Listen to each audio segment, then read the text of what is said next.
आई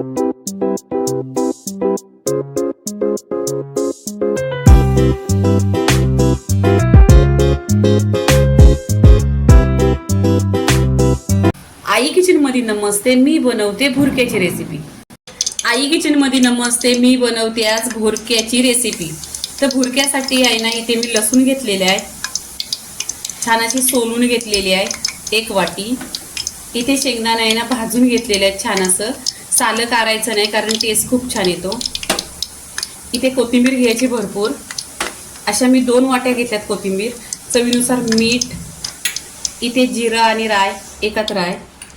इथे मसाला घेतलेला आहे, इथे 2 ते 3 हिरव्या मिरच्या घेतल्या आहेत। आता तेल आहे ना पूर्ण करकरवून गरम करून घ्यायचं। तेल गरम झाल्यानंतर आहे ना गॅस बंद करायचा। इथे आहे ना लसूण टाकायची।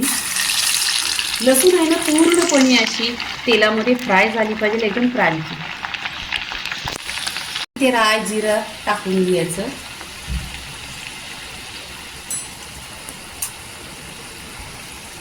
इथे लाल तिखट आणि इथे शेंगदाण्याचा कूट पूर्णपणे आहे ना छान असं फ्राय करून घ्यायचं। पहा इथे गॅस बंद केलेला आहे, पण तेल आहे ना पूर्णपणे गरम आहे।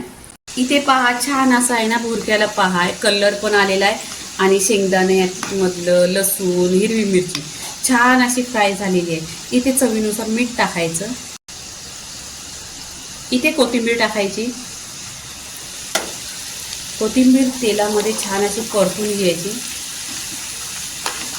पहा खुशबू पण एकदम खमंग सुटलेला आहे। इथे पूर्णपणे पहा झालेला आहे। ते गॅस बंद करायचा। भुरक्याची रेसिपी पूर्णपणे झालेली आहे। ही डाळ भात असला त्याच्याबरोबर खा किंवा भाकरी बरोबर खा।